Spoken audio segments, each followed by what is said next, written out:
Good morning all. ఈ వీడియోలో మనం నెంబర్ సిస్టమ్ గురించి తెలుసుకుందాం. ఓకే, నెంబర్ సిస్టంలో ఎలాంటి క్వశ్చన్ సాల్వ్ చేయడానికి ఫస్ట్ మనకి బేసిక్స్ తెలియాలన్నమాట. ఓకే, నెంబర్స్ని ఎలా విభజించారో ఆ విభజించిన ఒక్కొక్క దాని గురించి తెలుసుకుని నెక్స్ట్ వీడియోలో మనం ప్రీవియస్ ఇయర్లో ఇచ్చిన క్వశ్చన్స్ అవి సాల్వ్ చేద్దాం. Okay, let's start. Okay, so numbers వచ్చేసి ఫస్ట్ కాంప్లెక్స్ నెంబర్స్తో స్టార్ట్ అవుతాయి. ఓకే, అసలు కాంప్లెక్స్ నెంబర్స్ అంటే ఏంటి? కాంప్లెక్స్ నెంబర్స్ అంటే యాక్చువల్గా ఏ ప్లస్ బిఐ ఫామ్లో ఉంటాయి అన్నమాట. ఏ ప్లస్ బిఐ ఫామ్లో ఉంటాయి. ఇక్కడ ఏ కానీ బి కానీ వీటిని రియల్ నెంబర్స్ అంటాం. ఓకే, రియల్ నెంబర్స్ అంటే నార్మల్గా తెలుగులో వీటిని వాస్తవ సంఖ్యలు అంటారు. ఓకే, చూడండి ఇక్కడ కాంప్లెక్స్ నెంబర్స్ రెండు విధాలుగా డివైడ్ చేయబడ్డాయి అన్నమాట. ఓకే ఓకే ఒకవేళ ఏ ప్లస్ బిఐలో బి ఈక్వల్ టు జీరో అయితే, బి ఈక్వల్ టు జీరో అయితే ఏమవుతుంది? ఈ b into i, zero into i zero అయిపోతుంది కాబట్టి ఓన్లీ ఏ ఉంటుంది. సో వీటిని కాంప్లెక్స్ నెంబర్స్లో ఏ ప్లస్ బిఐ ఫామ్లో ఉంటాయి కదా, అందులో బి ఈక్వల్ టు జీరో అయితే వాటిని రియల్ నెంబర్స్ అంటాం అనమాట. ఓకే, ఒకవేళ బి జీరో కాదనుకుందాం, బి జీరో కాకపోతే ఏమవుతుంది? వీటిని ఇమాజినరీ నెంబర్స్ అంటాం, అంటే అవాస్తవ సంఖ్యలు అంటాం వీటిని. నార్మల్గా ఇక్కడ ఐ ఉంది కదా, ఐ యాక్చువల్గా i equal to root minus one. So i value వచ్చేసి i equal to root square root of minus one అనమాట. నార్మల్గా i square equal to minus one నార్మల్గా ఇమాజినరీ ఫామ్లో ఇలా రాస్తాం అనమాట. ఓకే, అర్థమైంది అనుకుంటాను. కాంప్లెక్స్ నెంబర్స్ అంటే ఏ ప్లస్ బిఐ ఫామ్లో ఉంటాయి. ఓకే, ఇక్కడ చూడండి, బి ఈక్వల్ టు జీరో అయితే దాన్ని రియల్ నెంబర్స్ అంటాం. ఒకవేళ బి ఈక్వల్ టు జీరో కాకపోతే వాటిని ఇమాజినరీ నెంబర్స్ అంటాం. ఓకే, అగైన్ ఇమాజినరీ నెంబర్స్లో చూస్తే ఇప్పుడు B not equal to zero అనుకుందాం, అప్పుడు ఏమవుతుంది? ఏ ప్లస్ బిఐఏ ఉంటుంది ఇమేజినరీ నెంబర్స్లో. ఒకవేళ అందులో ఏ కూడా జీరో అయిపోయింది అనుకో, ఏ జీరో అయిపోతే దాన్ని ప్యూర్ ఇమేజినరీ నెంబర్స్ అంటాం. అంటే పూర్తిగా అది ఇమాజినరీ ఉంటుంది, పూర్తిగా అవాస్తవ సంఖ్య అనమాట. ఇమాజినరీ అంటే అవాస్తవం అనమాట. ఓకే, అలాంటి నెంబర్స్ ఎగ్జిస్ట్ అవ్వు, సో వాటిని అవాస్తవ సంఖ్యలు అంటారు. ఎగ్జాంపుల్ చూస్తే రూట్ మైనస్ వన్, ఓకే, లేకపోతే రూట్ మైనస్ త్రీ, ఏమైనా ఇలాంటి వాటిని, లేకపోతే one plus root minus one, ఇవన్నీ అవాస్తవ సంఖ్యలు అనమాట, ఇమాజినరీ నెంబర్స్ అంటాం.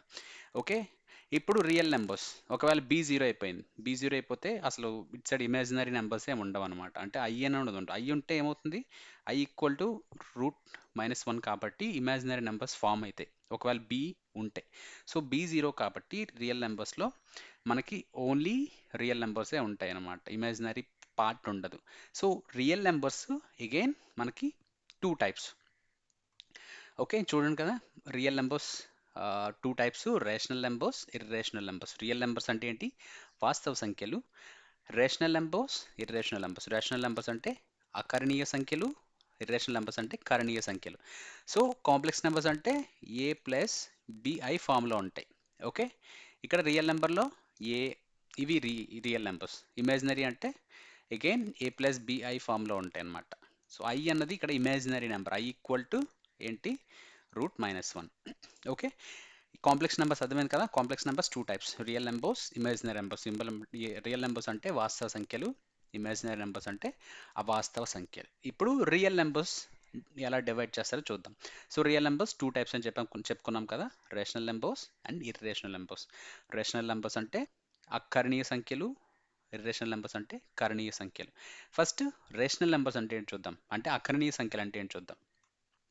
Okay, what is a rational number? అకరణీయ సంఖ్యలు అంటే ఏంటి?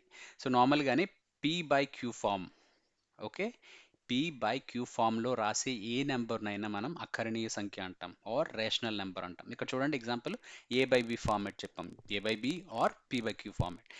ఈ ఫార్మేట్లో రాసిన ఏ నెంబర్ అయినా అది రేషనల్ నెంబర్ అవుతుంది అనమాట, ఆర్ అకరణీయ సంఖ్య అవుతుంది. చూడండి ఈ కింద నా చూసారు క్యూ అని ఉంది కదా, ఆర్ బి అని ఉంది కదా, అది not equal to zero, zero అవ్వడం అంటే denominator not equal to zero అయితే అది అకరణీయ సంఖ్య. సో ఎగ్జాంపుల్ చూడండి, five minus one, two by five, 0.25, 0.66 dash ఉంది కదా. సో వీటిని ఏ ఫామ్లో రాయాలి? పీ బై క్యూ ఫామ్లో రాయాలి. చూడండి ఇక్కడ ఫైవ్ని 5/1 అని రాయొచ్చు కదా, మైనస్ వన్ 2/5ని -7/5 రాయొచ్చు కదా. చూడండి దీన్ని మిక్స్డ్ ఫ్రాక్షన్ అంటారు. నార్మల్గా ఫ్రాక్షన్స్ గురించి చెప్పేటప్పుడు ఆ వీడియోలో చెప్తాను. ఒకవేళ మీరు తెలియదు అనుకుంటే ఈ ఈ ఛానల్లోనే ఫ్రాక్షన్స్ గురించి ఒక వీడియో ఉంటుంది, అది చూడండి. ఓకే, ఇది మిక్స్డ్ ఫ్రాక్షన్. ఇక్కడ చూడండి 0.25ని 1/4 అని రాయొచ్చు కదా. ఓకే, సో చూడండి ఈ నెంబర్స్ చూస్తే మనం పీ బై క్యూ ఫార్మాట్లో రాయగలిగాం. ఓకే, అందుకే వాటిని రేషనల్ నెంబర్స్ అంటాం ఆర్ అకరణీయ సంఖ్యలు. ఏ నెంబర్నైనా మనం P by Q format or A by B ఫార్మాట్లో రాయగలిగితే వాటిని అకరణీయ సంఖ్యలు అంటాం అన్నమాట. గుర్తుపెట్టుకోండి, చాలా ఇంపార్టెంట్. Rational numbers. ఇప్పుడు ఇర్రేషనల్ నెంబర్స్ అంటే ఏంటి చూద్దాం. ఇర్రేషనల్ నెంబర్స్ అంటే ఏంటి? కరణీయ సంఖ్యలు. చూడండి, an irrational number cannot be written in the form of n by d or let's say p by q ఫార్మాట్లో రాయలేమన్నమాట. ఓకే, ఇర్రేషనల్ నెంబర్స్ని p by q ఫార్మాట్లో రాయలేము.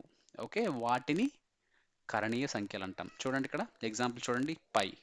పై అంటే మీకు తెలుసు అనుకోండి, 2.714 సంథింగ్. ఓకే, √3. √3 మనం p by q ఫార్మాట్లో రాయగలమా? లేదు. కాబట్టి ఇది కరణీయ సంఖ్య. √5 ఉంది, ఇది కూడా కరణీయ సంఖ్య. ఎందుకంటే p by q ఫార్మాట్లో రాయలేం వీటిని. సో p by q ఫార్మాట్లో రాయలేకపోతే వాటిని కరణీయ సంఖ్యలు అంటాం ఆర్ ఇంగ్లీష్లో ఇర్రేషనల్ నెంబర్స్ అంటాం. అర్థమైంది అనుకుంటాను. Okay, rational numbers, irrational numbers. ఇప్పుడు రేషనల్ నెంబర్స్ని ఎలా డివైడ్ చేస్తాం చూద్దాం. ఓకే, రేషనల్ నెంబర్స్ మళ్ళీ అగైన్ చాలా టైప్స్ ఉంటాయి.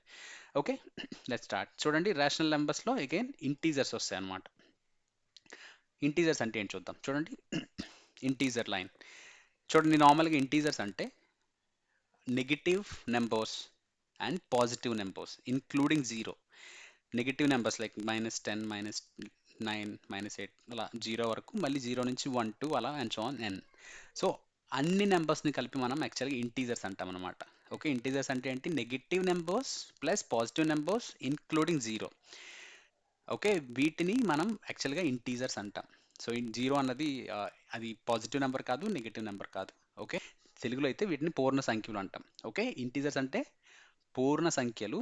పూర్ణ సంఖ్యలు అంటే మొత్తం అన్ని నెంబర్స్ని కలిపి మనం యాక్చువల్గా ఇంటీజర్స్ అంటాం. అన్ని నెంబర్స్ అంటే meaning negative numbers and positive numbers. So rational నెంబర్స్ని యాక్చువల్గా మనం ఇంటీజర్స్లో కూడా రాస్తాం అనమాట.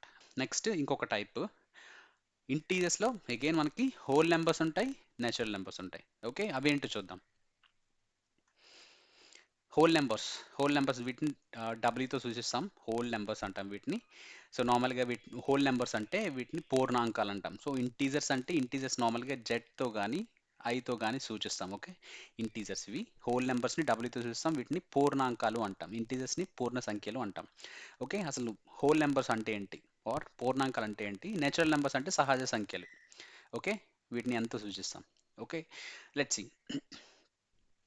ఓకే, ఇది చూడండి, జీరో నుంచి 1, 2, 3 అండ్ సో ఆన్. వీటిని యాక్చువల్గా మనం పూర్ణాంకాలు అంటాం ఆర్ హోల్ నెంబర్స్ అంటాం. సో జీరోతో స్టార్ట్ అయ్యి పాజిటివ్ నెంబర్స్ అన్నీ కలిపితే వాటిని పూర్ణాంకాలు అంటాం. ఓకే, జీరో లేకుండా 1 నుంచి స్టార్ట్ అయితే 1 నుంచి టిల్ ఎన్ ఆల్ పాజిటివ్ నెంబర్స్, జీరో లేకుండా వాటిని నేచురల్ నెంబర్స్ అంటాం ఆర్ సహజ సంఖ్యలు అంటాం. సో నేచురల్ నెంబర్స్ అంటే యాక్చువల్గా మనం కౌంటింగ్ చేసే నెంబర్స్. నార్మల్గా కౌంటింగ్ ఎక్కడ స్టార్ట్ చేస్తాం? 1, 2, 3, 4 అని స్టార్ట్ చేస్తాం కదా. సో కౌంటింగ్కి యూజ్ చేసే నెంబర్స్ అన్ని మనం సహజ సంఖ్యలు or natural numbers. Whole numbers అంటే నార్మల్గా జీరోతో స్టార్ట్ అయ్యి ఉంటుంది. ఓకే, చూడండి, ఇంటీజర్స్లోనే హోల్ నెంబర్స్ ఉన్నాయి, నేచురల్ నెంబర్స్ ఉన్నాయి. ఓకే, రేషనల్ నెంబర్స్లో వేరే టైపు ఇంటీజర్స్లో అగైన్ మనకి హోల్ నెంబర్స్ ఉన్నాయి, నేచురల్ నెంబర్స్ ఉన్నాయి. ఇంటీజర్స్ అంటే నెగిటివ్ అండ్ పాజిటివ్ నెంబర్స్ కలిపి. ఓకే, అర్థమైంది అనుకుంటాను. సో ఇవన్నీ మీకు కాంప్లెక్స్ నెంబర్స్ అంటే ఏంటి, రియల్ నెంబర్స్ అంటే ఏంటి, ఇమాజినరీ నెంబర్స్ అంటే ఏంటి, rational numbers, irrational numbers, integer, whole number, natural number, ఈ నెంబర్స్ అన్ని మీకు బేసిక్స్ అన్నమాట. ఇవన్నీ తెలిస్తే మీకు నెంబర్ సిస్టంలో ఇచ్చే క్వశ్చన్స్ అన్ని చేయడం చాలా ఈజీ అవుతుంది. ఓకే, ఈ వీడియో ఇన్ఫర్మేటివ్గా ఉందనుకుంటాను. ఏమైనా డౌట్స్ ఉంటే మీకు కమెంట్ సెక్షన్లో పింక్ చేయండి. Okay, thank you very much.